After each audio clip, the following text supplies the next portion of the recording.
మహిళలే కామా రేవంత్ రెడ్డి వస్తే తులం బంగారం అనుకున్నారు. ఒక బస్సు ఫ్రీ చేసి అయిపోయినా ఇంకేమి ఇవ్వదు. 2500 ఇస్తా అన్నాడు, అమ్మాయిలకు స్కూటీ ఇస్తా అన్నాడు, కాలేజీ ఫ్రీ అన్నాడు, హాస్పిటల్ ఫ్రీ అన్నాడు. ఎక్కడ ఏం లేవు. ఒక బస్ ఫ్రీ అయ్యంగానే ఎవరు చూసినా వెళ్ళిపోతురు ఏడ పడితే ఆడ. ఇందిరా మిల్లులు అంటారు, ఇప్పుడు ఇస్తున్నామంటారు. ఎక్కడ వాడికి ఒక 2-3 వస్తాయంట. ఇంతమంది ఎగబడితే ఎవరికని ఇస్తాడు? అందరికి ఇవ్వాలి కదా. మరి వాడికి 2-3 ఇస్తే ఎవరికి వస్తాయి? రేషన్ కార్డు ఎవరికి ఉన్నాయి?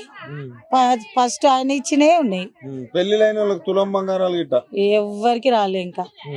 అసలు ఎట్లుందమ్మా రేవంత్ రెడ్డి వచ్చిన? అంతా లాస్ ఉంది, మొత్తం లాస్. ఎక్కడ చూసినా పైసలు లేవు, గిరాకీ లేవు. కేసీఆర్ ఉన్నప్పుడు ఫుల్ గిరాకీ ఉండే, ఫుల్ కొనేటోళ్ళు వచ్చి ఉండే, పబ్లిక్ ఫుల్ ఉంటుండే. ఇప్పుడు ఫ్రీ బస్ వేస్ట్. అది బస్సు ఫ్రీ చేసి ఏడ పడితే ఆడ పోతారు ఆడోళ్ళు. తిరిగేదే మహిళలు, మరి కాదా? ఇప్పుడు ఈడ కొనేటోళ్ళు ఎక్కడ పోతారు తెలుసా? ఎక్కడెక్కడో మార్కెట్ తిరుగుతారు. ఈ బస్సు ఫ్రీ చేసి వేస్ట్ అయిపోయింది. కూరగాయల కోసమే బస్సులు తిరుగుతురా. మరి చాయ్ తాగడానికి నల్లగుండ నుంచి వస్తుర్రంట ఆడోళ్ళు. ఇరానీ చాయ్ ఎవరో తాగేటోళ్ళు.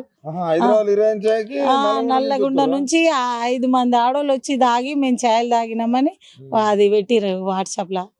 ఏం లాభం బస్సు ఫ్రీ పెట్టి? మాకు బిజినెస్ వాళ్ళకి లోన్లు అవి ఇవి ఇస్తే మంచిది, మేము కట్టుకుంటాం, ఇంతో అంత బిజినెస్ చేస్తాం. ఆ బస్సులు ఫ్రీ పెడితే ఏమొస్తుంది? ఓ కాలేజీ అమ్మాయిలకు వాళ్ళకి అబ్బాయిలకు వాళ్ళకి పెట్టాలి. ఈ ఆడోళ్ళకు ముసలామె వాళ్ళకి ఇంట్లో ఉన్న వాళ్ళందరి చదువుకున్న పిల్లల పరిస్థితి ఎట్లుంది? ఏమో ఇక వాళ్ళదే ముందు. మరి వాళ్ళు కూడా ఫ్రీగా పోతురుగా. ఇక ఏం పెట్టిండు దండిగా. మేము మంచిగా గెలిపిస్తే మాకు 2500 ఇస్తామన్నాడు, గ్యాస్ ఇస్తా అన్నాడు, కరెంట్ బిల్లు ఫ్రీ అన్నాడు, 2000-3000 బిల్లు వస్తుంది.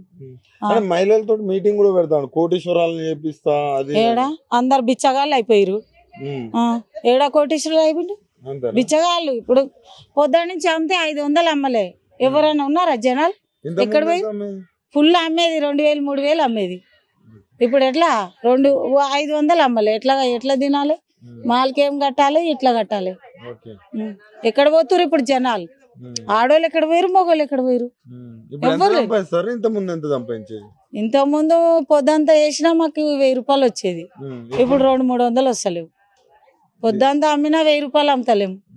ఇప్పుడు ఆడోళ్ళు మొత్తం పోతురు, తిరుగుతురు, దేశాలు తిరుగుతురు. గిరాకీగా అయితే లేదు, కొననికి వస్తలేరు. ఆ బస్సులో ఒకటి తీసేయాలి. రైతులు మీ దగ్గరకు వస్తా ఉంటారు, వాళ్ళ పరిస్థితి ఎట్లా ఉందమ్మా? వాళ్ళేంది, వాళ్ళు కూడా అడ్డికి పాసర్ వేస్తారు. ఇక్కడ కొనేటోళ్ళు అడ్డికి పాసర్ కొంటారు, పైసానే లేదు. రైతుల పరిస్థితి కూడా ఇబ్బంది. కాంగ్రెస్ వస్తే పైసా మొత్తం గరీబోలు అయిపోయారంటే. కేసీఆర్ అన్న ధూమ్ ధూమ్ ధూమ్ ధూమ్ ఉండే, మంచిగా ఉండే కేసీఆర్ ఉన్నప్పుడు. దండగా నేనైతే చెప్తున్నా.